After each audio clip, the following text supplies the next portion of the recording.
Are we live already? Did I just click the wrong button? Uh-oh. I guess we're live. Okay. I hope the internet holds up today. Hello. Can you see and hear me? You're live. Yes, it's YouTube. Okay, thank you. Hello. We have 4 people watching. Let's see. That's 1, 2. Oh, we have 2 people watching secretly. Okay, we don't know who they are. Well, I'm a little bit early. I am here to test the sound and the picture quality to make sure that everything is working. Yes, we can. Okay, very good. Hello. Yes, I am prepared. Things are changing. Oh, yes, I changed the time because a lot of people actually always write me 30 minutes, an hour, a couple hours. So I'm going to try in the evening a little bit later, around my time, 8:30 here in the evening, and maybe even a little bit later. We're going to gradually find that sweet spot. So it's not too late for me, and it's just about the right time for everybody that can make it on the chat. So that'd be awesome. You can hear me. That's very good. Yes, the aluminum foil. Dogs coming over here. They think I'm playing a game or something. They're like, "What are you doing? It looks fun." Yes, it is. I put on my armor. Actually, I had my chainmail on, and I realized that since I put it on last time, I must have grown like 2 sizes because I almost would have had an accident in the next room over there with the chainmail. I was all inside of it, and I couldn't get out. That was so funny. This is not a tinfoil hat. This is a tinfoil helmet. So the reason I have a tinfoil helmet on, not to protect my head from the axe, but it's more of a kind of a joke because, a lot more. I was doing a lot of reading today, and what really, I'm just going to say it quite out frankly, what really pissed me off is the cancel culture that is happening, not just in the heritage of your ancestry generally, in the Germanic idea, but the Viking age is being canceled. And I thought, you know what? And then I wrote the next thing I saw was someone put on your tinfoil hats. Here comes a conspiracy. And I was like, you know what? I'm going to put on my tinfoil helmet and tell those people out there they need to watch out. No conspiracies here. The Viking age, it existed, and I'm going to support it. So I'm kind of making a statement. And I thought it'd be really funny if this is going to be kind of a standard thing now. This will get a lot of attention. Hello. Yes, it looks awesome. It was a lot of work. Let me tell you, I tried 3 times, and I had to wrap my head, and then I couldn't get it off. I was like, I'm stuck. I was just having a good time the last couple of minutes here. But real happy you guys all showed up. We're not quite there at 8:30 yet. We're going to kind of wait. We're going to hang on to everybody. Turns out in tinfoil wearing folk have been right. Yes, well, we never know.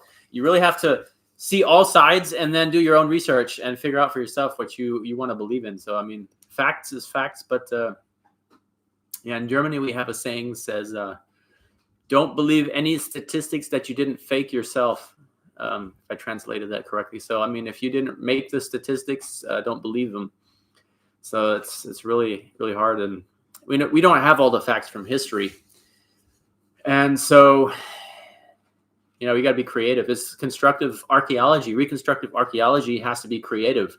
They can't go, this was just like this. They have to first do all the chemical analysis and do some tests on what they find. And the most logical thing is most likely, but it's still not 100%.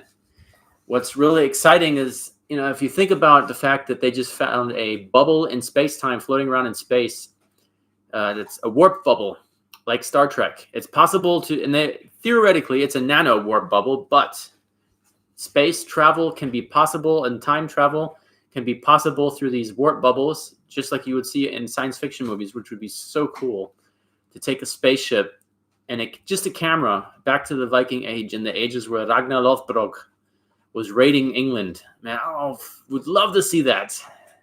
I'd probably jump out of the spaceship and be like, the gods are with us. I'm like, whoa, I forgot I can't fly. That would be awesome. Yeah, that'd be awesome. Really funny.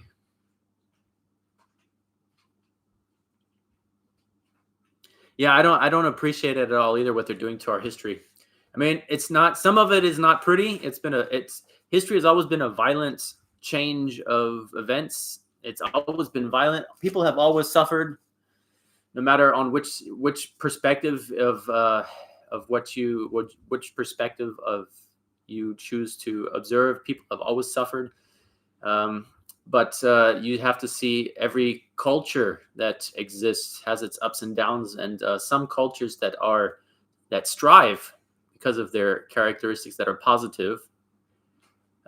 Nothing can either be all good or all bad. That is the straight up fact. I mean, you have different cultures that developed over this world in different regions of this world for specific geographic regions. The world didn't make everybody the same, because every area of the world is geographically and different upon what resources and development was available upon that environment. That's why everybody should be proud of their culture, whatever it is. It's good to be who you are. We're all different. That's straight up fine, and it's okay to like who you are and stand for your culture. And that's the thing that's being destroyed. It's being looked down upon and frowned upon, and especially here in Germany. Germany, it's really bad. If you say, "I'm proud to be a German," they stamp you with a big old poof on your head. You go into the right corner over here, and they get you in trouble. But I think a lot of that is incorrect. But that's not what we're here to talk about tonight. Today is, I say we got one more minute, and then I'm going to do the official hello to everybody here. Because I scheduled it for 8:30, and I'm going to, it's now at 8:30. Hello, welcome everybody. I'm in a good mood tonight, can you tell? I have a really cool hat. Maybe it's this hat that's filtering out, this helmet, this aluminum helmet is filtering out all of the, we're going to show this. Somebody somehow, had this, okay. Well, the reception so far is good. Maybe my helmet is acting as an antenna. I don't know. It's funny. But we'll have to wait and see. Usually we have a good for about 20, 30 minutes. And then I did what I did do today. First of all, I improved the sound like was recommended. And now I am also going to check into doing some research on why the connection is so bad. Because I pay a lot of money for my internet. And I have this real fancy modern high-tech thing on my roof up here. I can actually, I pay a lot of money for it, and I expect it to perform to what I'm, at least to be able to do a live stream. It's my minimum expectation. Yeah, and anything that's good, they seem to destroy it and do a lot of naysaying. An opening song from Einar Selvik. Well, I don't know. Maybe I like Bordruna a lot. I like the music, but I must say I know a little bit about Einar Selvik. Oh, here we go. The connection is unstable. Maybe I need to go over here. It says right here, but so just bear with me. We know our usual internet problems. Hold on. Hey, Platz. To make sure the dogs behave and don't do any silly stuff like push the off button to the computer. Pooh Bear did that the other day when I was uploading a video, and he clicked the power button. I was very happy about that. But so where do we stop here? Let's see. The helmet is good vibes. Yeah, actually, it's fun. It's fun. I'm having a good time right now wearing this armor, and I think I'm gonna make this a thing. How about that? This will be a thing. Be like, I don't know. What we got here? I gotta turn. I got to turn this off. Somebody's trying to write me from work. Let me just turn this off real quick. So, okay, here we go. All right. So we got too many people writing me on the phone here. Yeah, Einar Selvik. Well, okay, the TV show, it was, I must say, I did enjoy watching it. It was a very entertaining show. And just alone for the fact of the entertainment. I know, of course, totally out of place, and the clothing, and it was excuse me, a very good show to watch if you kind of enjoy the whole thing. Vikings, the concept, if you can bear to watch the show. I really enjoyed watching it. The first 3 seasons. I watched the rest of them just to finish to see what happens to the storyline, but the first 3 were pretty good. I know a little bit about Einar Selvik. actually was right down the road from him when I went to Norway, and he walked by me while I was doing some work there. And yeah, he seems not to be too much of the social person. He's kind of an introvert. But I do like the music. I really like the music they make, and I listen to it a lot. And what I really dig though is Dunheim. I really like Dunheim a lot. I extremely appreciate Dunheim, especially because Dunheim he makes all of his music straight like a podcast, and he allows creators to use his music if you make sure you put his full entitlement to his credit underneath in your description. So you make sure this music is by Dunheim, and you do kind of like advertisement for him. Yeah, he posted that a couple while back here. So I don't use it all the time because I'm afraid YouTube will still do something with my channel if I put too much of that music in there. But I really has this vibe. Up, hinlegen, Platz. Running around in circles make me nervous. Pooh, give that Platz. Yep. Yeah. You can go bug Gonzo and then they snap at each other. I don't like that. You have to keep everything under control. Dunheim and Gjaldir. I really like Gjaldir. They got mystical music. I love it. It's last year in the summertime when it's nice out and it's the temperatures outside at nighttime are very pleasant. I like to lay in the field in my tent or in the back of the van and just stare at the stars and listen to Gjaldir with the fire going, or just sit around the campfire with the music box hidden somewhere where you can just listen to the music. Absolutely sets the mood. It's magical. Heilung, yes, Heilung I like Heilung extremely because the instruments they use are very, very crude. That they use some instruments they use drumsticks made out of human bone and stuff. That's pretty brutal, and their music is so full of energy. I really love it. I think Pooh Bear is just confused because Gonzo, he's a good boy. He's laying here on his bed snoring away. Pooh Bear is kind of nervous. Normally it's his bedtime, but I let him out of his sleeping box here now so he can run around and play. And he's chewing on a bone now. He's a good boy.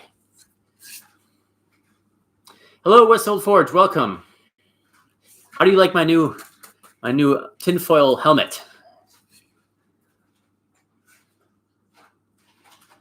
All the dogs here's Pooh. Yeah, well, Prince's nickname is Pooh, or I call him Pooh Bear, because when I got him, I realized one of his main characteristics is he makes so much poo-poo, and I gave him his nickname Pooh, and it's a short name. Dogs react more commonly to short names because they can learn what that is much faster. So I kind of started calling him that, and he reacts very, very well to that name. And it's a very cool little nickname. In the tent in the mountains of Colorado. Oh my, that one must have been beautiful. Yeah, and the music, yes, exactly. I wear this actually, you know what? I'm going to wear this to the supermarket and film it. But I know the lady at the supermarket, she's super friendly. And all the people at the supermarket, they collect up egg cartons for me for my beekeeping, for the smoker. And they know I keep bees because I buy a lot of sugar there. And they always get me strange until they ask me, what are you doing with all that sugar? And it's for my bees. And they're like, oh, wow. Because I thought I was stockpiling the sugar to, keep it from everybody else for myself. And I had to make that straight away. And then they was like, okay, cool, we'll keep them. And all the ladies from the whole store now, they keep the egg cartons when they use eggs at home. And they bring them to the store.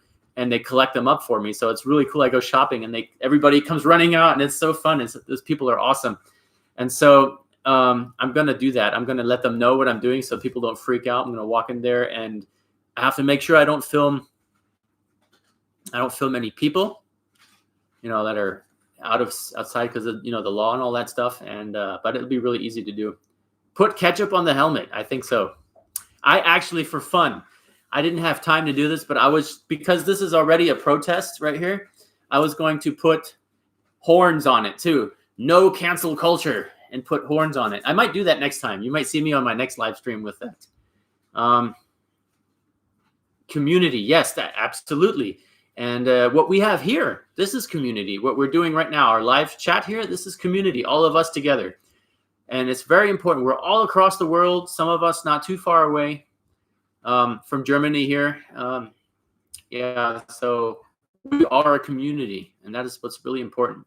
We share information, we share thoughts and feelings. We're respectful with each other, although we don't always agree on the same things. That's absolutely fine. We can have a discussion about things, and that's a community. We help each other out with kindness, and we so support. Matthias Treeman, hello. I am well. How are you? I'm gonna make this a new thing. This is my tinfoil helmet. Yes, it's to protect me from the nonsense that is being broadcasted out in the world and the cancel culture of the Viking Age. There's no harmful rays from the bullshit that's going on in the internet. Is all protected. Yes, I can say that here, I think. I don't know, maybe, who knows. Common community, that is absolutely correct. Yes, Matthias Treeman, welcome. Glad to see you.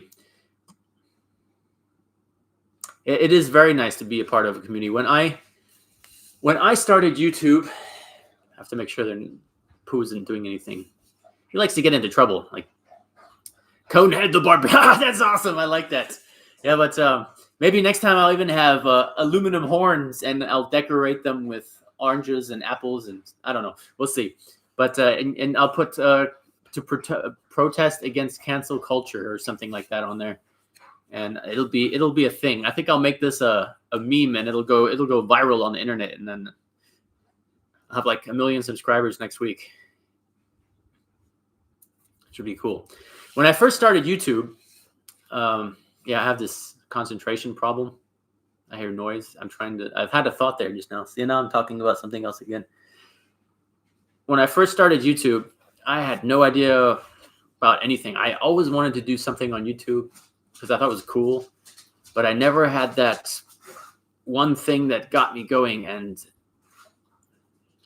I said, you know what? I feel so connected to the Viking Age and my Germanic heritage, and I have all these skills. I like to make things, and I learned a lot of things. I know how to use tools, and let me start a channel about the Viking Age. I mean, I know a little bit about some of the things there, and then I started doing research, and I was a blacksmith already. I used to make a lot of knives and small things for people. And then I said, I'm going to do that, and blacksmithing and making things out of wood and learning how to carve. I'm still learning. Your life is a learning experience. You learn new things every day. And and it's developed into something. I can't believe it. If I would have 4 years ago looked it back and said, oh, that's where you're going to go someday, I'd be like, nah, that's not possible. That's amazing, Some aluminum foil in my beard. But I really my kitchen tools. I had some spoons that I made a while back. That was like an experiment. You know who's really good at making spoons is Vanessa. She carves the most beautiful spoons, and I'm so glad we have the same hobbies together. I think it's like a needle in a haystack with that woman. That was like, the greatest things in life sometimes come when you stop looking. I'm very happy about that.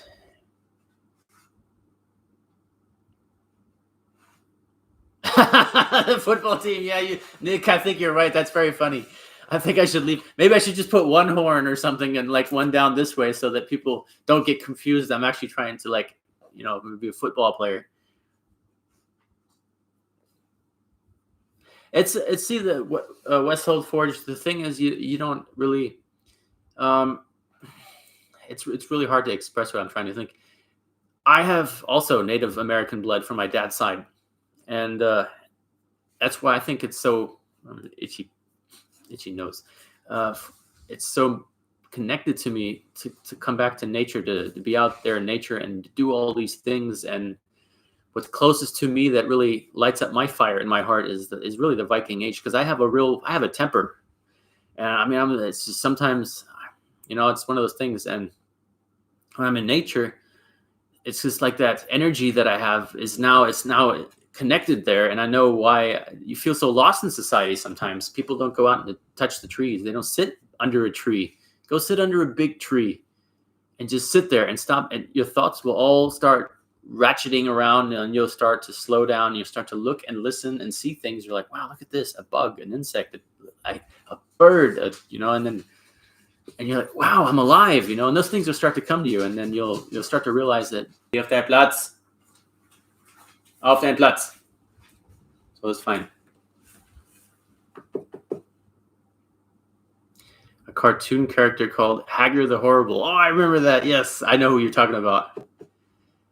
Norwegian, German, Native American, and English. Yes, that's a very cool mix.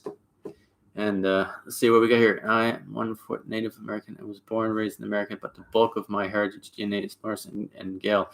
It makes no difference. It's all in the fact that, like I said, it's just culture that's regional. Whether you grow up in Scandinavia, in England, in Central Europe, in North America, it doesn't matter. Nature is nature, and the energies that make it all work are pretty much the same. It's just the ways we relate to them, the traditions, the cultures. Culture's what makes the big thing that makes us all different, and makes us sometimes kind of separate a little bit. And culture is the big thing that's the big human aspect of it all. But we are all connected to that main energy, to that nature aspect of that. We all perceive it differently too. We don't have the same environment here than we do like in South Africa or Canada, for example, or Alaska. People there, the Sami up in northern Norway and Scandinavia, they have a really, really cold and harsh environment versus what we would have here in Central Europe or maybe in Central America. So it's really, really, it's a different perspective, but the central core idea is the same, and our culture is what makes us so different and gives us segregates us a little bit from each other, and some of the views each culture has may make us so different that we don't like to mix with other cultures in certain ways, but it's just culture. That's the way that has developed, and we have to learn to understand it is the first step to know about how that works. So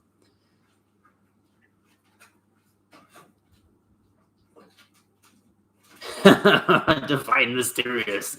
Yeah, it's like one of those words like interesting. Define interesting. Yeah, okay, well, it's in the dictionary. Go read it.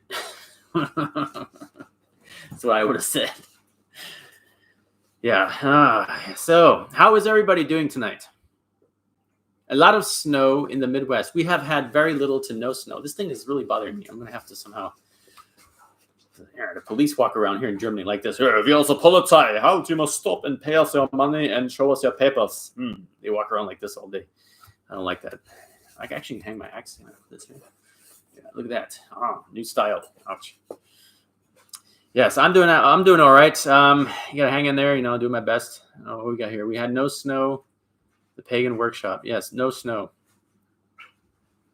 I don't think we'll be getting any snow here anymore because the weather is now starting. It's February. The days are getting longer. I got my box of seeds. My first package I still have to pay for. And I'm going to order another package.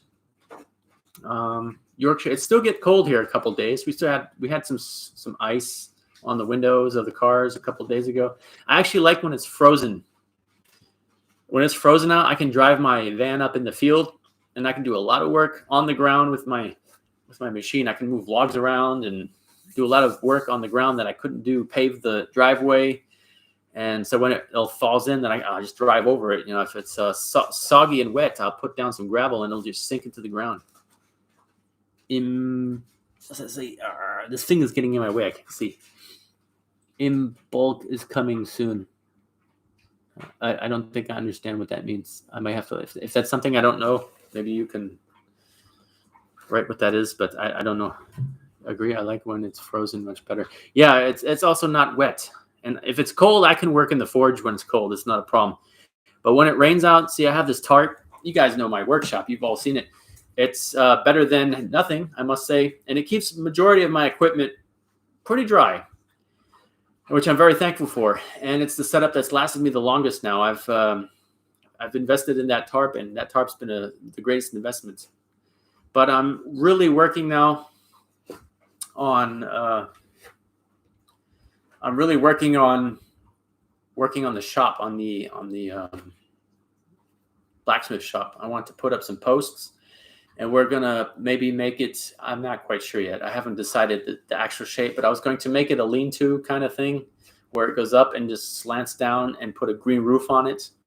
We're going to put one stovepipe all the way through the center, and we're going to use that fireplace that I had in the last video, the video before the last, where we were in the Viking cabin making fire, and just had a quick video about the fireplace. That's what it was, just a couple of videos ago. And we're going to set that up. And so I have a fireplace in there and a small corner so I can set up my Viking bed, a couple of nice wooden chests, and maybe a table and some chairs. So it's like an ambient corner to hang out, maybe do live streams or just chill and actually stay at the workshop up at the cabin, which would be really cool. And that's the plan. Wife is getting excited about the gardening season. Oh, yes. Vanessa has been so anxious to start. She's like, I saw your video, and she's like, I can't wait. And I am actually getting sometime tomorrow, maybe even this week, by the end of this week or beginning of next week, a truckload of old timbers from the construction company. That buddy of mine, he runs a construction company, and he helps me out a lot with heavy machinery from time to time. And hold on just 1 second. Pooh, leg dich hin. Platz. Platz. Platz. No, don't go near the power switch. Platz. So it's fine. Yeah, he's trying to play around with the power switch again. And he's going to be bringing me the entire lumbers from the roofing that the main timbers, all oak. And yeah, that'd be awesome. Let's see what I can salvage out of that. Whatever is in poor shape, I'm going to cut it up with a chainsaw and make raised beds with it, and use it for my planting. And everything else is going to go into recycling. I'm going to upcycle the wood and actually make parts of my new shop out of it. This would be really cool. So for the main beams, and it'll look like it's a really old building when I'm finished with all of the old wood that I acquired. So we'll have to see. Yeah, that's you know what? Let me take off this hat. I'm gonna take this off. It's stuck on my head. Okay, I don't want to pull that off. It might like pull off my hair or something. Everybody's saying hello there. I'm trying to read the comments so I don't miss anybody.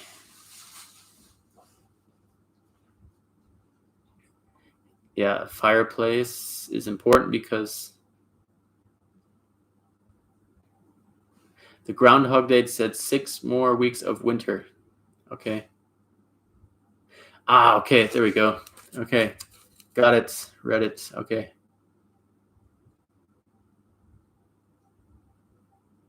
Actually, you know, at the first year I had the Viking camp in April. It was April. I remember the date. Frankly, it was like April 4th or something like that. I was staying there. I haven't signed the paper yet, but I paid the guy the money for the field already. It was paid for, but it wasn't officially mine on paper yet. And we were already working with the machines on it. He was like, "Oh no, what are you doing?" I was like, "Just go away. It's mine now." And it was snowing on that day. And I remember that very well because it was awesome. Yes. What are you making at the moment? I am making, well, on this weekend, well, it depends on what happens on Saturday. On Saturday, I have to change the clutch in my van, which hopefully will go well, and I'll be done on Saturday. Then I will be Saturday evening, depending if it's weather out. I'm going to try to forge an Oseberg lantern. I don't know if everybody knows what that is. It's like a bowl, and there's a post on it that's got these. It's wound all the way down, and it sticks in the ground, and it's an oil lantern basically. And it's one of the specimens that they found at the Oseberg ship grave, and I absolutely adore those lanterns. I have a whole bunch of them, but I have the cheap versions. You can buy them for about $30 on battlemerchant.com. But the hand forged ones, they go somewhere for I've sold them for €250 easy, and they're a lot of work because the hardest part isn't the actual piece. It's getting that bowl shape just right. Forging the post with the parts that you rivet to the the bowl is actually very easy. I can do that in 2 or 3 hours. But forging the bowl shape is you really have to shop around and look and see if you can get something out of the recycling that already has most of the work done for you. And I've discovered that old fire extinguishers are almost perfect. You make sure they're empty, of course, then you grind the bottom off of them, clean them up real nice, throw them in the forge, burns off all the paint, and then just hammer out the rough shape, and then there you go. I mean, it upcycled the material without having to use up too much energy. And otherwise, I would have had to go get a round piece of steel completely from scratch and hammer it into shape. It takes an entire day with tools that I have. So it's something I've discovered that works best. Leg dich hin. Platz. Stay away from the computer. Platz.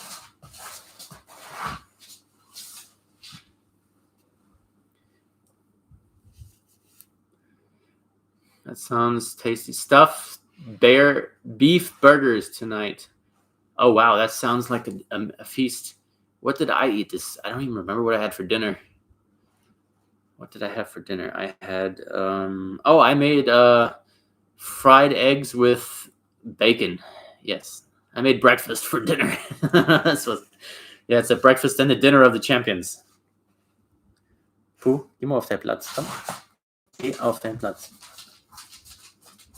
Geh auf deinen Platz. Auf deinen Platz. Auf deinen Platz. Hinlegen. Just playing around the power. She gets me nervous. I would really love at least 1 or 2 of my videos to go viral because I really have been working very hard on them. But I have to continue my entourage because I'm not going to give up. Last year, I was so excited. I had 3,800 watch hours, and I was like 200 away. And I go back in there a week later, and it's at like 800. You got to imagine how disappointing that was. I almost wanted to click on the delete button up here. It was very... No McDonald's, no. I tend very rarely to eat at... I really don't like McDonald's, and I tend very rarely to go to Burger King. I do must say I enjoy going there very, very... just once in a while. But I really don't like to eat there a lot.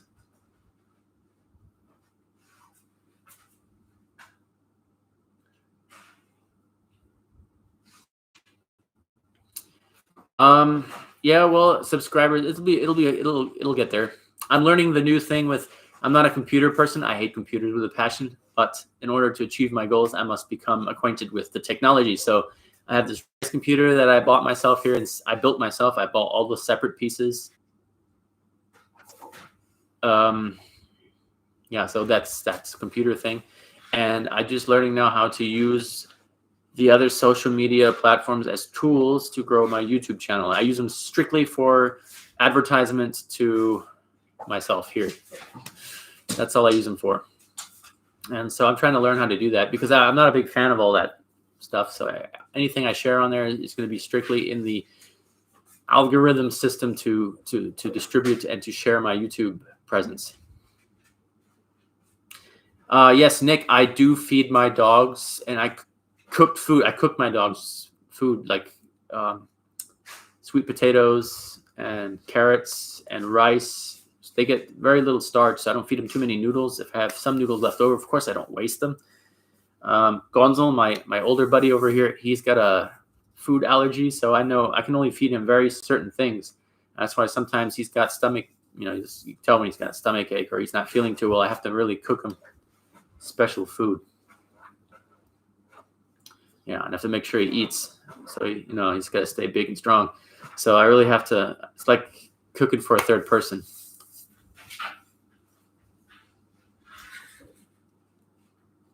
That would be funny, wouldn't it? I'd have to shave it and wax it every day.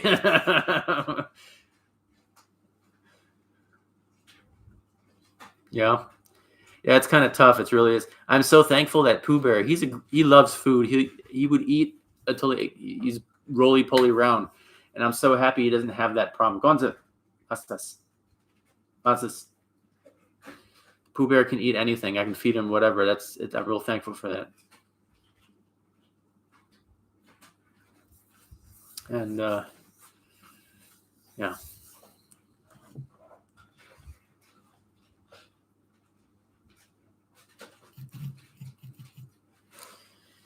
Okay, so what do we got here? People from work harassing me in the middle of the night.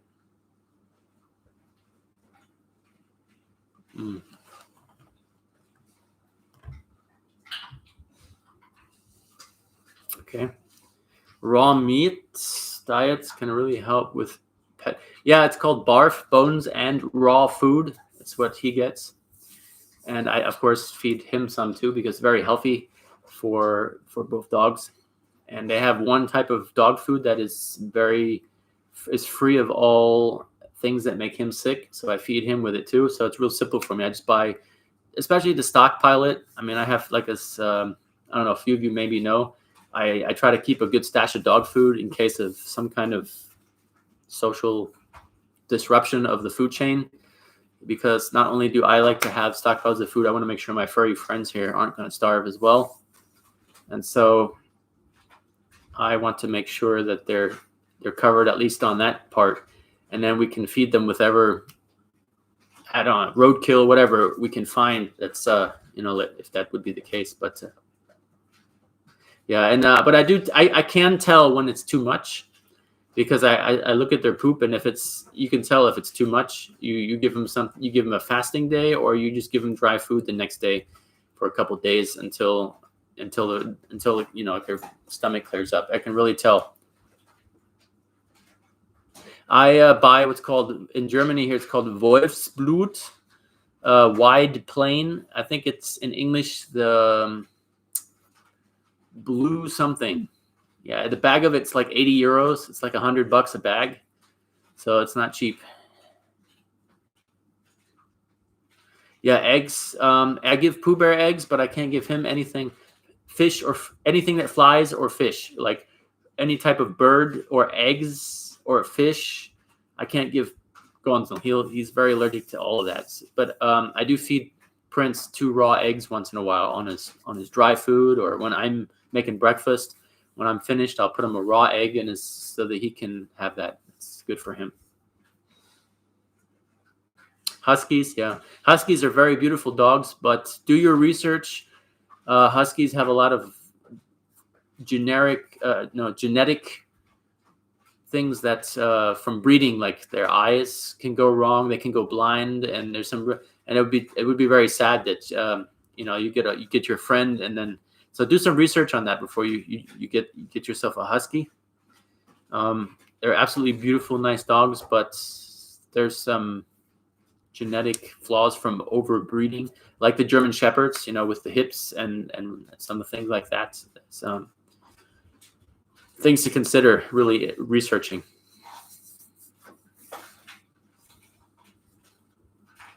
I just knew a great deal about good, wholesome food.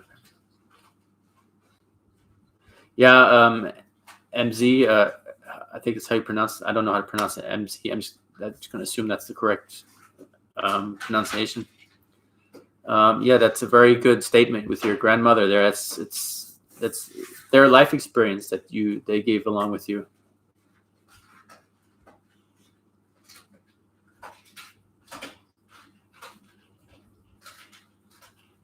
Okay, MZ, thank you very much for tuning in. It was great chatting with you. I hope to see you soon. And this weekend I'll be hopefully posting some more videos about like I said, all depends on if my vehicle turns out. I'm not looking forward to changing the clutch on it myself, but I have to save some money, so I have the ability and the tools to do it, so I will just go ahead and knock it out. And depending if the parts fit and all that good stuff and the weather, and we'll see. So thank you for tuning in there. I will see you soon. Stay safe. So I'm a little bit thirsty, talking a lot. My voice is going to scold.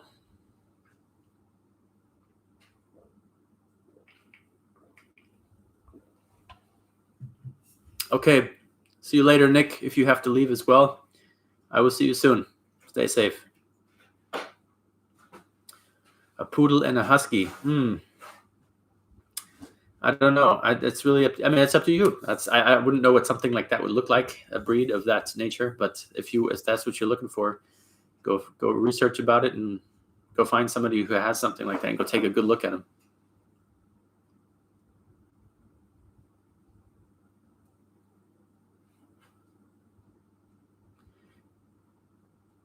Yeah, maybe we chat soon again.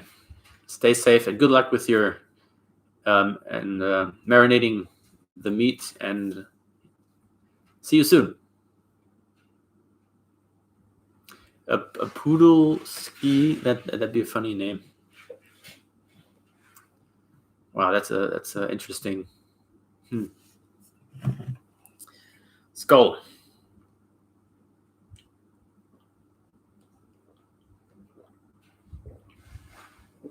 Really thirsty tonight. Yeah, this is very, very pleasant chatting with you guys tonight. It's very let's see what we got. Red meat heals and prevents many ills. It actually is good for healing. You just have to, if you eat it as a human, I prefer my steaks like English, bloody. The only thing you have to watch out for is parasites, and you have to watch where do you shop for your meat, how fresh is it, and then you have to make sure that you at least give the outer layer of the meat good sizzle in the pan to prevent the risk of parasites down to a minimum. That's usually how I treat it. And so far, I'm still alive. So, and it really gives me a lot of energy. When I eat red meat, I feel like I want to go out and pump weights and run 100 miles. And yeah, it's really gives me that energy. I don't know why.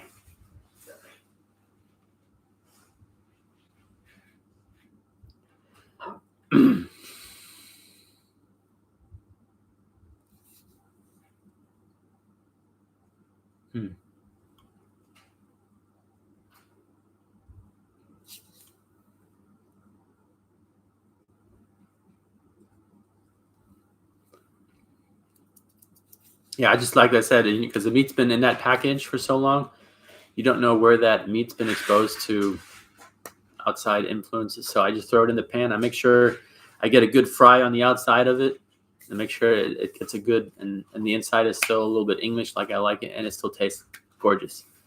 And up until today, I'm still okay. So I don't have any problems with worms crawling out of my eyes and stuff. But that is a quite Viking age problem. Spool worms were a very big parasite back in the Viking age. You had, my beard is pinching me here.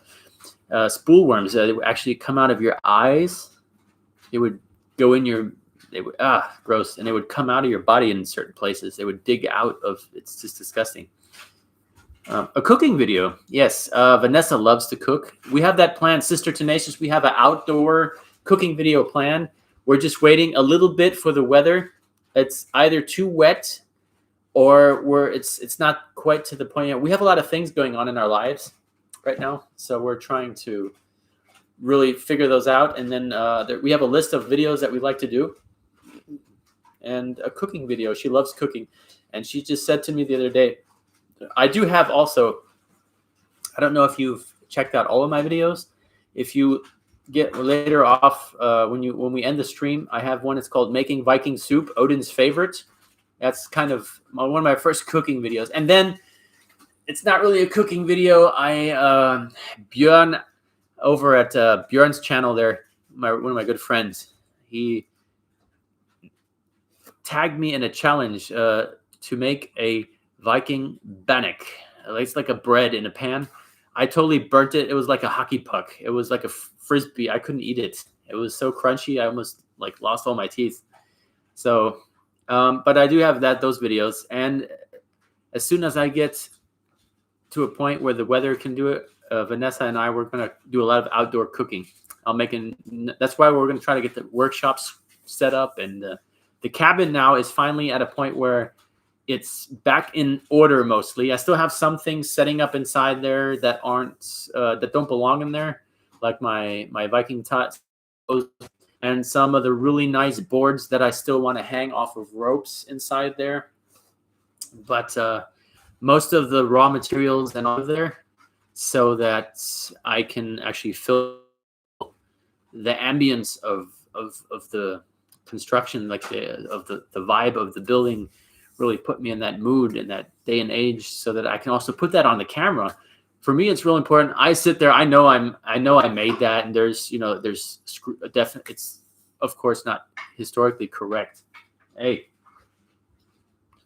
and there's screws and things. I try to hide most of that as much as possible to give you guys that feeling that, hey, we're in. You're part of this. All of you are part of this, and I try to make that experience to its extreme, the best that I can, because I'm sitting there. I know what I have there, and I know how important it is to be able to share that to an extent that to raise it to another level of So for some people, some of my favorite channels, I watch them and I feel like I'm there, and I say, wow, what an experience to watch this video. I really try to get that message out on my videos. Sometimes it's very difficult because it's not always that easy. I mean, it's a resources thing too. I have X amount of time to get this video up today, but I'd like to do these.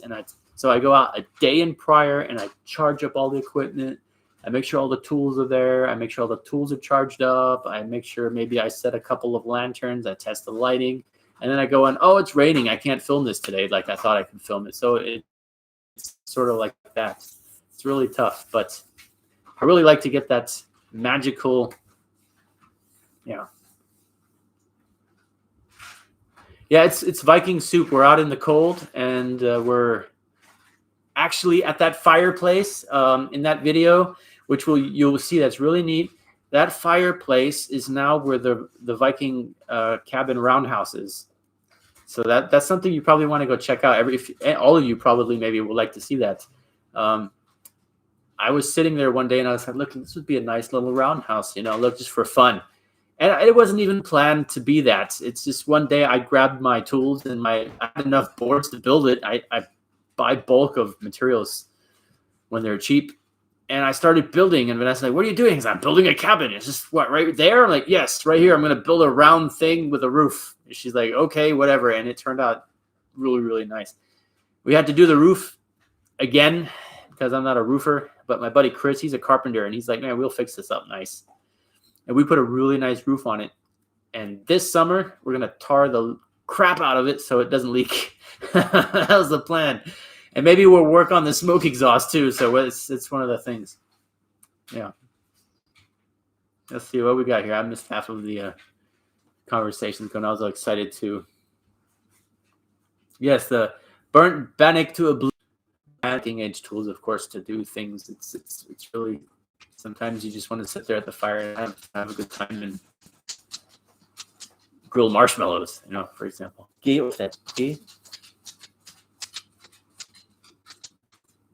Yes, bread was one of the main and what time you were in the Viking Age. Wheat and rye and what do you call the other one? I can't think of it in German, but grains that for making bread were only available in some areas of Scandinavia and as import crops from England. Because most of the areas there were very harsh, rocky areas, so you had to make bread. You could make bread out of all kinds of different alternative things like acorns, but you really had to boil them because they have tannite in them, and it makes you really kind of ill. You want to go puke a lot and go to the bathroom, and something when you're hungry. So you can make bread out of that. You can actually make coffee out of that too. Donar there having a good time. Yeah, you can make coffee out of dandelions. Did you know that? We're going to try that out this summer.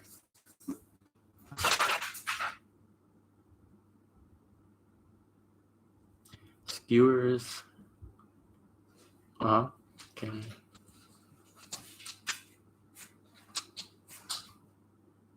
Well, okay, Captain Fuzzy's outdoor adventure. That's a good question.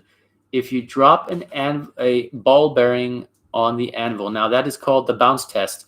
You want a ball bearing and you want to drop it. It's different. What you're looking for, if it doesn't bounce, the anvil isn't broken. It just has a weak spot in it. That's over time from either trying to weld on it, to repair it, to make the corners sharp again. Anytime you put heat into a hardened surface, you anneal it, which means you take some of the hardness away. And you want your anvil to have a certain hardness so that it won't mushroom out and wear out as quickly as the workpiece that you're using. So over time, the anvil may soften from the surface of the surface. You drop that and you watch how high it bounces at that spot. It bounces about twice this high, and then it goes down. And then you take it over here to the center of the anvil, and you do that test there to check it there. And you're hoping for a consistency of the same level of rebound across the entire surface of the anvil. That's what that test does. That's what that's for. Now, if it just goes, I don't know, I've never seen that before, but they usually the ball bearing will bounce everywhere across the surface of the anvil. You just want to make sure it bounces consistently the same. If it bounces way higher in this spot and only a little bit here, you know your anvil has less hardness here than it does here. It depends on, then again, what you might pay for that anvil and what you're looking to do with it. And so that's things to consider. But it doesn't necessarily mean it's broken. A broken anvil would mean, what you look for in a good anvil is you want to make sure that the anvil, the surface that you work on is plain, it's flat. Now there's something called a straight edge. If you don't have one, you can go to a machine shop or a Home Depot or some kind of tool supplier, and you can buy one there. All that is a piece of metal that is machined perfectly flat across a certain length. You put that down on a surface, and then you look underneath of there, and if you can to see between the differences of the surfaces, if there's any type of bowing or unevenness, you'll be able to look through it. And you'll take a straight edge, and you want to make sure that anvil is fairly flat. You're going to have some warpage in a little bit of an older anvil, but if it's a lot, you don't want to purchase that anvil. And then you want to make sure that the surface of the anvil where you work on, the corners are nice and sharp, nice. They're not rounded out or missing pieces. And yeah, that's something else you want to look for. I hope that answered your question, because that's a common question I get a lot. And the bounce test with the bearing, it only shows you a quick figure of maybe if this anvil's been welded before, or if it's good quality or low quality, or some of those kind of things. Well, Bob, now the ringing of an anvil depends if it's, now a forged steel anvil will actually sound a lot different than a cast steel anvil. It's a very interesting that you mentioned that. Now my buddy, Chris, he learned, kind of picked this up off of me. Now he's doing buy, trade, and sell with all this blacksmith equipment. It's a new hobby of his. He had an anvil down there, a nice 70 kilo, man. That thing ring like a church bell.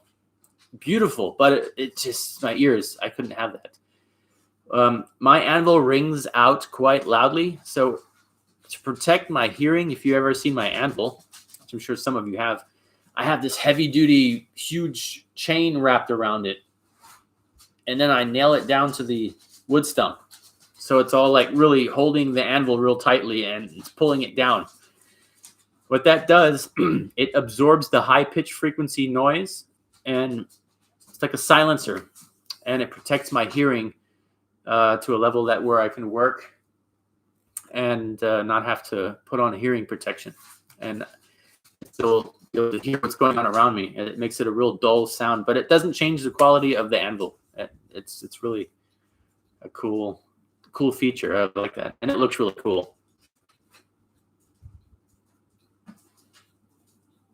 Yes, they made coffee out of acorns and all kinds of things.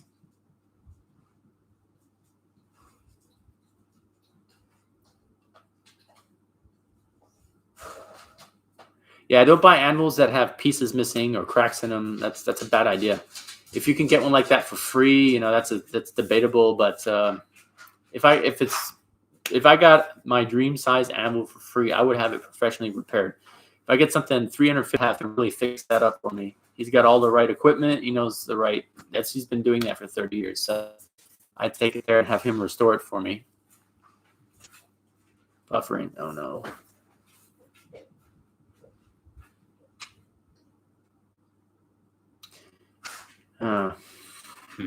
Okay, I guess about an hour is all my internet can handle.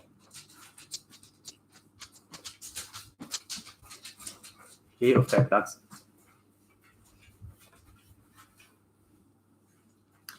Okay, we're gonna real quick check. Can everybody still see and hear me? Because I had some, what was this, buffering, Bob? It's always about around an hour or so is when this starts to fail me here.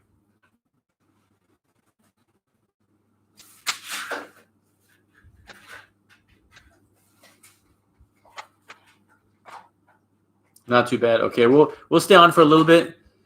I usually try to get about an hour. We got about 5 minutes. We'll stay around 5 minutes and see how it goes, and then we'll continue from there, because I really am enjoying sharing this moment here tonight with you guys. It's a lot of fun so far, especially this new outfit here. I'm really digging this hat, this helmet, and I think I'm going to make this kind of a thing. Okay, loud and clear. Okay, let me see if I can go back to the questions that I missed.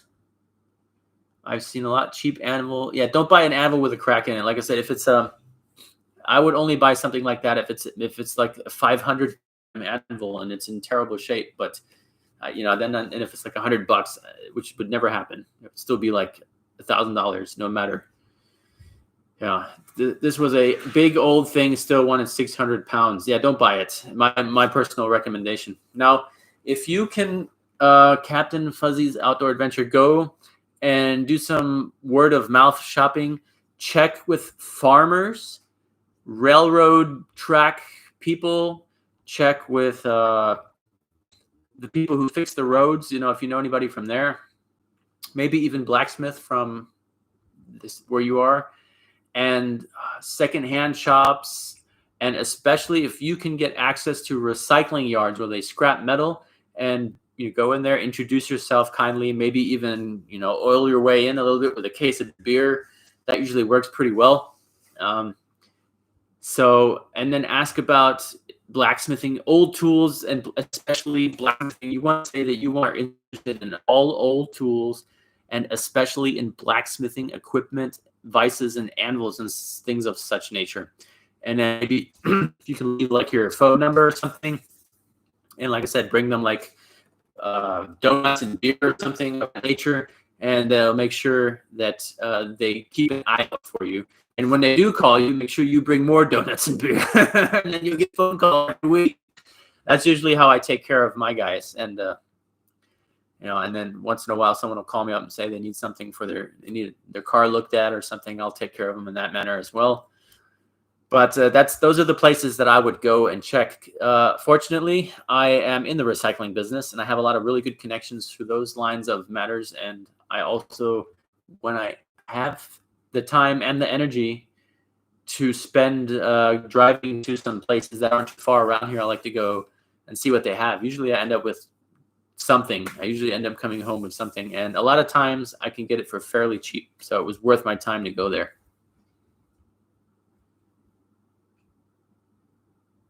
Yeah, Bob, that trick with the chain, it really works.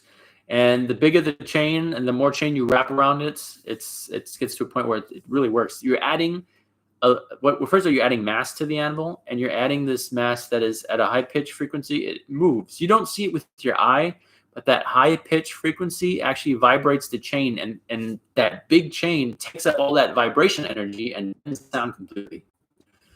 So, yeah, like I said, try that. Even if you have something like the local classifieds, like I said, I would go to like railroad workshops, and even a piece of railroad track would do, but I wouldn't really look into wasting all that energy into making an old rusty railroad track into an anvil. I've seen people do it, and it works, but it's not something you'd be grinding a lot, and you'd be putting a lot of energy into that kind of project. If that's something you really want to do, that's up to you. But I would say, if you're going to get into blacksmithing and you really don't know if you're going to stick with it, but you really, to get the right tools, to have fun, to learn, to be able to hang on to that hobby, I would say get yourself an anvil somewhere around 50, 70, or 80 kilograms if you can, that size, because that's something you can still pick up and maybe with two guys and move it around. If it's not able to sit at that one spot where you want to put your anvil and leave it, yeah, that's something that'll to consider. It's very important, and that anvil will do most of everything that you can make knives on it, sucks knives, small swords on that kind of an anvil, perfectly fine. And if it's too loud, you just wrap it with a big chain. Like just clean it up. If it's rusty, throw it in the chain, throw that chain in the fire pit until it's red hot or burning for the whole day, and then take it out with a pair of tongs and throw it in some oil or some wax. But you got to watch that it doesn't shoot flames out from that. It'll shoot flames out of the bucket if you put something burning hot in oil or wax. And then you pull it out, you just dunk it in real quick, and what that does, it gives it a protective coating, and then you go ahead and wrap it around the anvil, and it won't rust for the longest time. Hello, S. Dellinger. How are you? I'm glad you could see me wear my special hat today. I was about to take it off, but it's kind of stuck on my head now. It's protecting me from the ignorant nonsense of the outside world and the cancel culture of the Viking Age. Like it's kind of a new fashion statement. I'm going to be selling these on my eBay store here. I'm going to be making these special hats. Very expensive, by the way. Skull.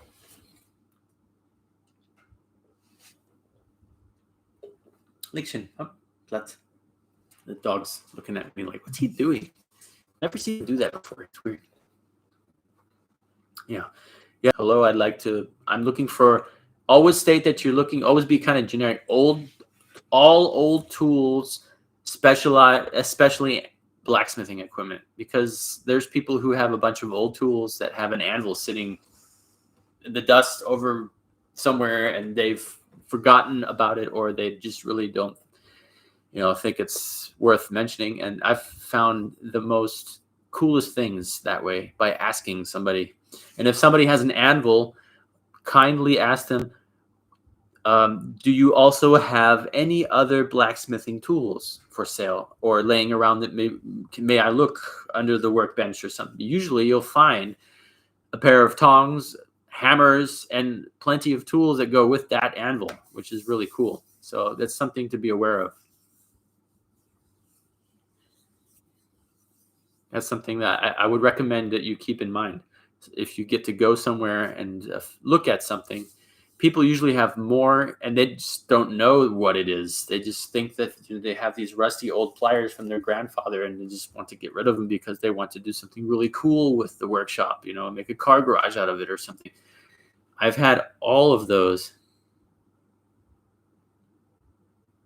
Yeah, you don't want to know how many layers of aluminum this is. This is like, well, it's not that thick. I can still feel this. Yeah, but it did take a couple layers to actually get it to make so it's nice and look a little Norman helmet. So I think it's pretty cool. Okay, Sister Tenacious, why don't you go get one? Skull. It's almost like Abator. Thor Eckhoff. Poor guy. Yeah, that's keep those tips in mind when you're looking for anvil. And here in Germany, I can tell you they're very expensive. It's just, you can get a cheap, good anvil, but you really have to be, if I wanted to get a cheap anvil that's a fair size, I could, because I know where to go, I know how to look for it, and I know how to talk people into giving it to me for cheap.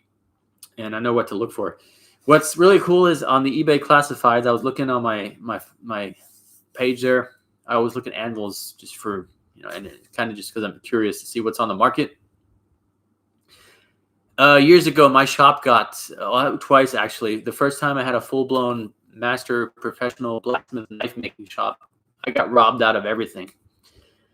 Years later, I decided to start up a little bit on a small scale. I had a beautiful anvil with a metal stand, and I had all the tools I needed to do what I wanted to do.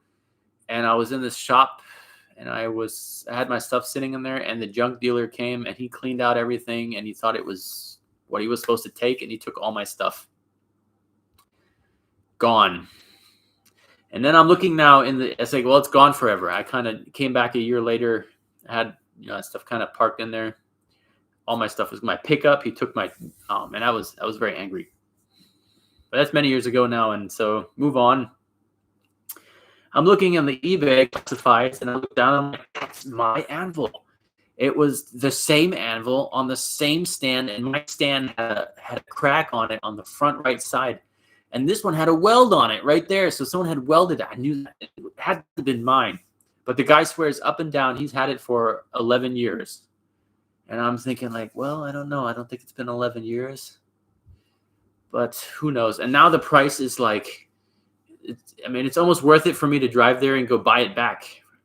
And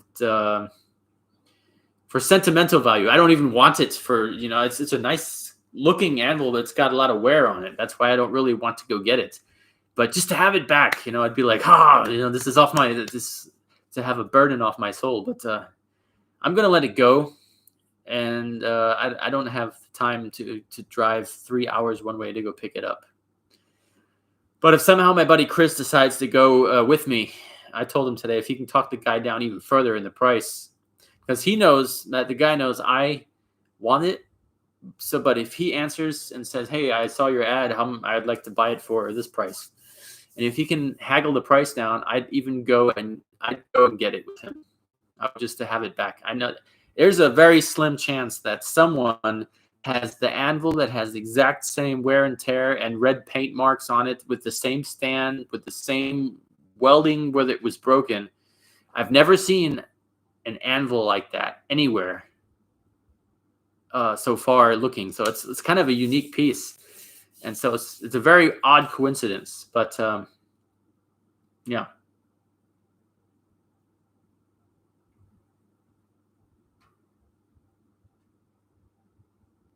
Yeah, it is very sad on Coco 64.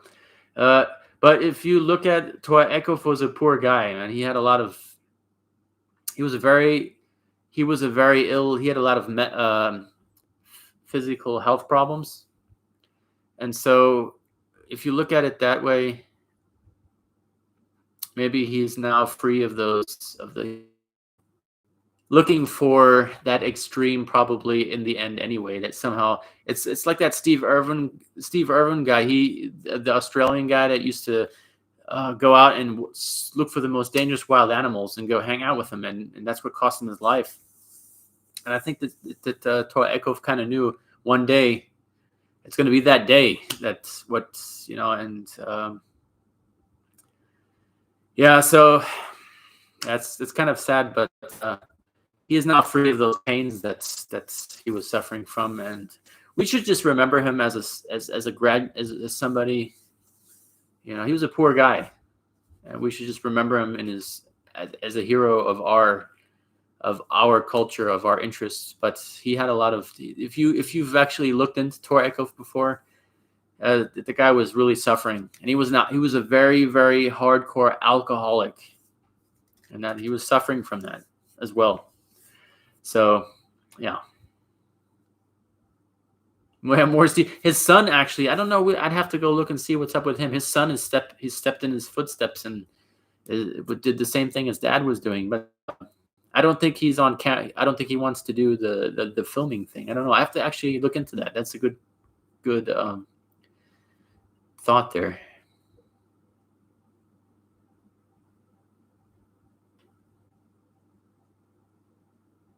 Yeah, I have to lower my head when I walk through the door. Actually, once I take this stream, I'm gonna try to take this off because it's kind of stuck on my head, and I think I'm afraid when I pull it off, I might might not have any hair left on my head. I don't know. I'll look like Ragnar Lothbrok. I'll have to wax my head. It's so shiny, you guys have to put on sunglasses.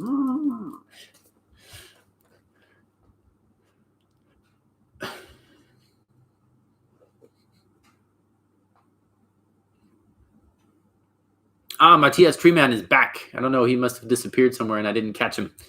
Didn't catch him sneaking away. Now you're back. Yes. Welcome back. I must have been gone somewhere. He must have been working on something or something. I don't know. Take the dog out. Oh, wow. We're over an hour already. Look at that. Yeah, so that's a little bit about what's going on. I'm going to do some outdoor cooking. I like to do... So what I did this last weekend, I removed out of the workshop area. I have been trying to want to do this for a very long time. I've gotten a lot of comments about when I film the blacksmith shop, they can see my gardening equipment, all the plastic bins and all of the modern things. It kind of ruins the experience for them. And I understand that perfectly. And I've been wanting to do something about that for the time is my most precious material that most precious attribute here.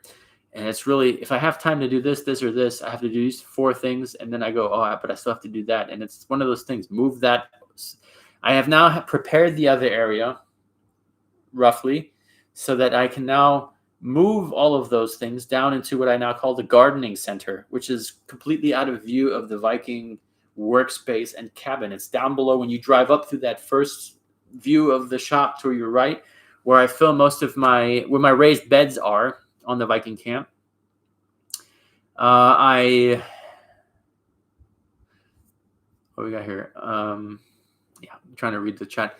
Yeah, so I have that set up as the gardening center where I will be doing some of my garden videos when I show you guys what I'm doing there as far as what I'm planting and how that's going. And that's part of, it's part of my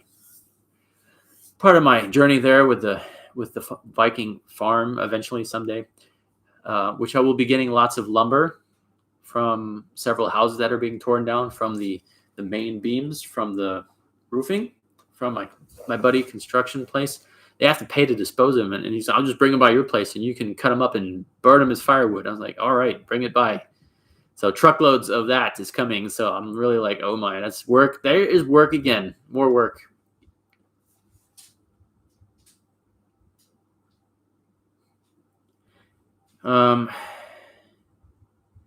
Matthias Treeman, having trouble making a video. It's stressing me out. Well, I can only tell you from my experience, if it's stressing you out, leave everything like it is, walk outside, sit down, and just take a break.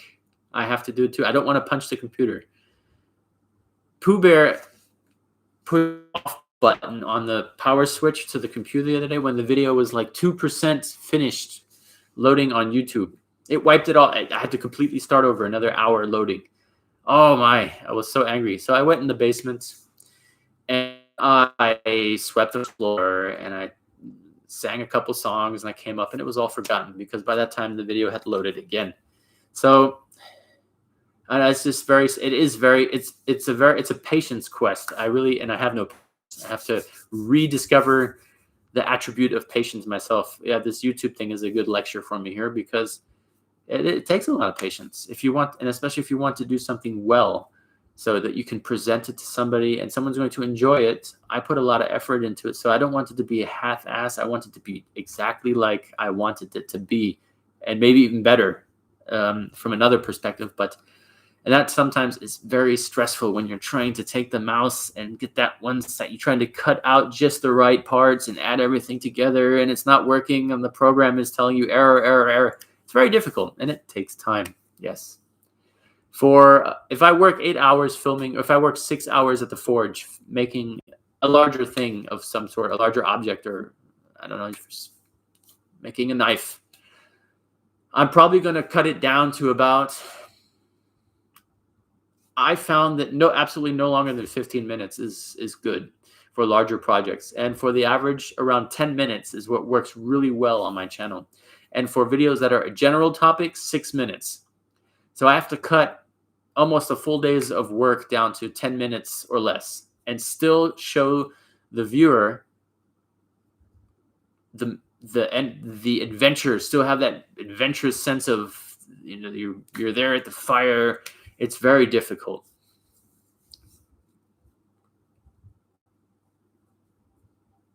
And take your time. Nobody's making you do this. This is for you.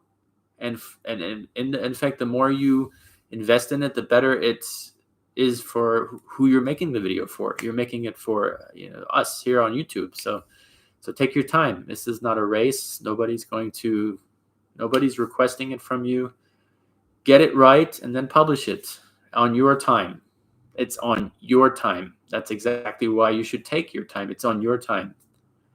You see, that's a thing I always have to say. This is my time. And like I said, my time, it's something I don't have a lot of. So I really have to ration that out to get the best out of it. And then other people always are asking for my time, and so it's always I have to make choices all the time about what do I spend my time on, because I don't have a lot.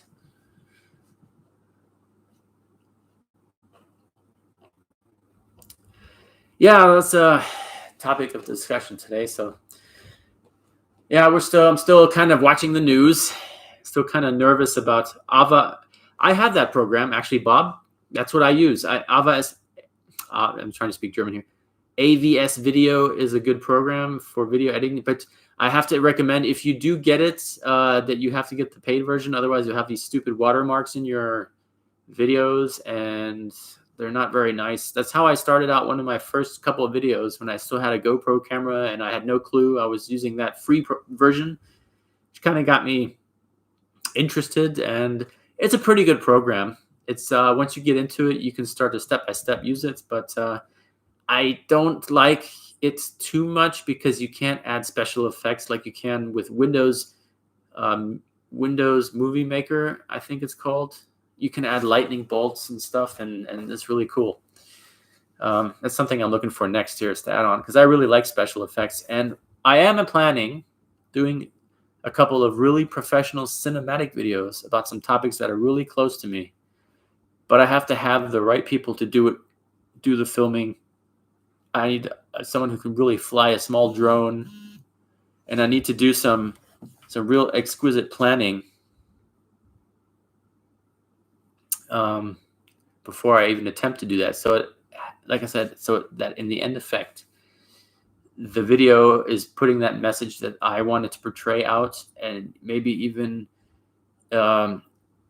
gets on the other end of the video screen, someone really watches this video and is like, wow, that's, and is part of that. And that's like watching the trailer to Lord of the Rings or something like that. That's what I want it to be. And so it requires a team of skilled people. I can't do that by myself. I can film myself all day, but I can never put that, I won't say never, but with the resources I have and the skills that I have, I don't think I could do it like I expect to have it done without the right help. So I'm going to do that this summer. And the summertime, I think, is a good time to do a couple of those videos, because there's a lot of topics I would like to actually, it'll be more like kind of like a trailer to an adventure, but it'll have messages in it that I'd like to portray.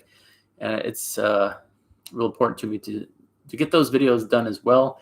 But they take careful planning, and like I said, uncertain times right now are making a lot of people kind of nervous, and that's one of the things I'd like to quickly talk about too. Is I'm really nervous about what's going on in the Ukraine right now, because Germany is not that far away from Russia. If something were to go down, we'd be in direct line of. And I look at the news every day, and I do work on a military base, and it's any second you get that alarm. You're like, where are you gonna go? You got you got nukes coming your way. What are you gonna do? They tell you to shelter in place. I'll be like, I ain't gonna sit under the desk. I'm gonna try to see which way is France. Let's see. I gotta go that way as fast as I can. I might have a chance, but yeah. So who knows? Yeah, I'm really nervous. I hope they come to some kind of agreement, but I am, from my opinion, it looks like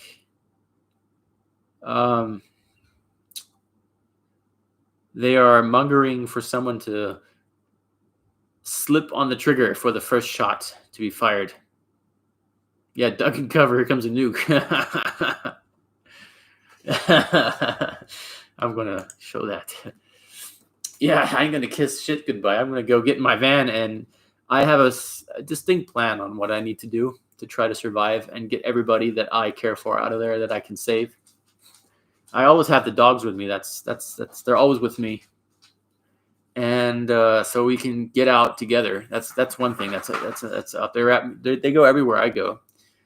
I just need to figure out if Vanessa's here. I need to figure out how can I get home. And how can we she's got a cabin in the forest out in direction towards France too. So we need to get that direction first. And I think we've done some logistical science, and it looks like Switzerland would be the way to go. But for the time being, we'd have to stay somewhere where we could examine to see what happens and have at least some kind of information source. So it's a topic I don't want to discuss. It's really makes he's for no good vibes. Prince, what's up? You want to say hello?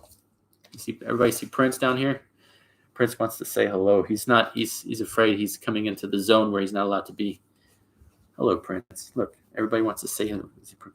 Yeah, give me a kiss. Okay, that's nice. Okay, Prince. Now you go back auf der Platz. Hopp, geh auf der Platz. Geh auf der Platz. No more kisses. Geh auf der Platz. Puh, geh auf den Platz. Geh. Pooh Bear likes to distribute kisses. That's one of his favorite things to do. Auf den Platz. Yeah, Pooh Bear is a great dog. He's very he takes a lot of my energy. The guy who had him before I got him, he was 8 months when I picked him up. And he's a completely new dog now than he was at that age. I later found out through trial and error. It took me forever to get him to know that not to go to the bathroom in the house. It was almost it felt so in the car, in the house. It really was really an ordeal. Let me tell you that. And due to the fact that they kept him in a kennel outside all the time, he just didn't know that he just can't go when he wants to go. And it was very difficult. And normally you would discipline a dog. It's a little bit rough, but you take them and you shake it, you put them there and you say no. And I learned real quickly that he's been hardened, which is a very terrible thing. It's quite illegal, but a lot of hunters and dog breeders that breed hunting dogs do it. They tie their dog and they make him bite something. And if they don't bite it, they get beat. And if they bite it and they don't let go when they're supposed to let go, they get beat. And to make them tough, desensitize them to pain. So when they're hunting and they get in there and they don't fail their purpose. And it makes me very angry. And it should have lit an alarm bell with me that he was the last one. And I think he has something, he's a little bit off on his behavior. He runs in circles all the time. And yeah, he's got some signs of mistreatment. And at first, so I drove off after him showing me the dog. And I was like, well, it's a nice dog. And Pooh, don't scratch your ears. And I drove away and I had to sit. I said, let me go think about it before I need to go reflect on it. So I drove off. I sat at the gas station for half an hour and I thought, you know what? I don't think that I'm going to take this dog home. So I drove back and I said, I'm not sure. I don't think I would like to see him one more time. So I walk up to the dog kennel and I take a real close look at him, getting ready to part ways and think, this isn't the one. And he sticks his paws out of the kennel and grabs me. And I was like, you've got to be kidding. It's like, that was the decision right there. I was like, all right, here's your... And it was not cheap. Let me tell you, it was an expensive penny I paid for Prince. 9.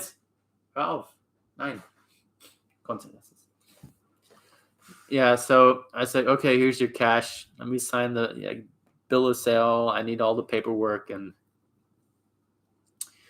yeah, so then he was my new little friend. And I had no idea what I was getting into at that time. And Prince has injured me in a couple of severe ways that won't ever heal again. I have some really bad torn muscles and he had a problem with his ears being infected really bad, and I had to clean them, and I constantly had to hold them and clean the ears, and pulling and pushing. It really did some damage to some. Yeah, I'm in a lot of pain every day,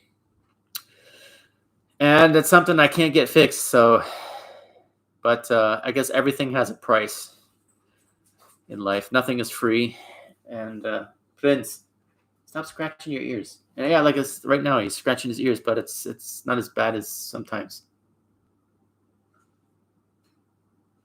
Yeah, I think his mom was the same way. She would jump up and give you thousands of kisses and real loving and kind, the nature of him. So that's a good thing. He growled at me one time Now, that sounds a little weird. When I get my dogs, I make sure that they know this hand feeds them, and they better not go snapping and yowling. I put my hand in the food. They eat out of my hand. I sit there and I can put my hand in the food. I can touch my dogs while they're eating. I constantly do that as a practice. And the first day I fed him, he growled at me. I bit him in the ear. Believe it or not, I didn't bite his ear. I had to do that to show him. I didn't take the food away because I didn't want him to have fear that the food was going to be taken away. I jumped up and I bit him in, and I said, no. And he had to know that was the biggest mistake he just made. That was the last time he ever did that. His tail wags, and then he puts it down. And so that's the funniest thing. I've had people who are like, what? You bit your dog? And that was the best thing I could do. That's the best way I could teach him that for him to understand. If I would have let him get away with it that one time, I could never trust him again. Yeah, anything that's worth having, let me tell you, it has a large price, but it fills that eternal void. It fills that eternal void that when you've lost a friend. I was looking for I had a little buddy Fritz. It was almost like Pooh Bear. He was 1 year old. It was kind of a real sad situation. So that really, I was looking for something to fill that emptiness. And so I guess that was Pooh Bear's job. He didn't know it yet. And the price for that was pretty great. But being the hard head I am, I usually don't care. If I want something, I go for it. The price is usually not so much the problem. And so, yeah, and he's an absolute lovely dog. He gets along with people. The other thing is with other dogs, I have a problem. If we're walking on a leash, it's the most terrible thing. He'll try to run. He'll pull the car. I mean, I could put him in front of I could put him on he could pull the car like a chariot. I mean, he's got a lot of power. And when I got him, he was skin and bones. He must have gained like 15 pounds now. He's a good looking dog now. He's got lots of muscles. He's not fat. Yeah, I'm talking about you. No, come over here now. He sticks his head in the water bottle when he drinks. And he drinks some of the water, but 90% of it soaks up in his beard. And then he goes walking around and he rubs up on everyone and everything. And it just gets disgusting. And he wants to come over. Oh, go away. He wants to come over here now. And he's got I can see it oozing on the floor already. His beard is dripping. Geh auf dein Platz. Yeah, they're my best friends, the two doggies they have. And I'm thankful for it. So, yeah, exactly, Bob. That's exactly. And it's a very simple method. You just have to. And when I yell at Pooh for doing something he's not supposed to do, Gonzo will actually jump up and reinforce my, like, did you just hear that? He said no, don't do that. And then it's so funny. But he's pretty down to it. He'll actually go and use his teeth. And I've had it to where, I've had some bloody moments already. So I usually tell him to stop. I'll jump in and I'll take absolute control of the situation and I'll defuse it or end the situation. If I have to take a toy away or tell them to go sit at their I call them parking spaces, at their beds, go to your place, auf den Platz, then I'll do that to maintain control of a safe and calm situation. Yeah, being in the woods with the dogs is fun. Pooh Bear his hunting instinct is so terribly excessive that it's no fun to walk with him on the leash. That's one of the things they beat that into his sense somehow. I've watched Pooh Bear try to climb a tree chasing a squirrel, and I was actually bluffed to see how high he actually got. He had all four paws like a bear, and he had two heaps up the tree, and then he didn't make it anymore. And I was like, what? I almost was like, what is he doing? And the squirrel was just up the tree laughing and zooming around. And he was so furious he couldn't get the squirrel. It was so funny. Yeah, but it's one of those things. All right, guys, I'm getting kind of tired. Yeah, in the end, it's life is joy and life is pain. It's totally normal. There goes my neighbor's dogs barking. They always bark. Arr, yes, but yeah, and the moment you get a dog, you already know what you're expecting. That any time could be any time that it could be a long time or a short time. So that your new best friend has to go one way or the other, and that's the hardest part. Yeah, the Pooh Bear climbs trees. That's funny. But so I'd like to end this chat now. I'm getting a little bit tired. Hour and a half. Really, really awesome. It really helped out the watch hours, you guys. Really, really, really have pushed up the watch hours. Absolutely awesome live stream. And I'm really digging this hat. You know what? I think I might actually just keep it for next week. It's going to be a new thing, I guess. Yes, thank you, Curtis. Thanks, everybody, for tuning in. I really, really enjoyed tonight's live stream. We had some great talks. We had a lot of fun, which is very important. We had a lot of fun. Oh, yes. Yes, strength and honor and respect to all of you as well. So I'm going to end this live stream now. I have to do 2 or 3 more things. I think my fire went out. I have to restart that because it's starting to get chilly, and I wanted to heat the house up before I go to sleep. All right. Yeah, the helmet's awesome. I'll be trying to film some more blacksmith videos, cooking outdoor videos coming up soon, hopefully. And if I can somehow manage to afford it, I'll be filming the building of the structure that is going to be replacing my tarp for the actual workshop. That's part of the plan as well. So, all right. We're going to end this here. End the stream. I want to wish everybody a good day, good evening, good night, wherever you may be in the world. It was absolutely a pleasure to chat with you. Stay safe and see you soon.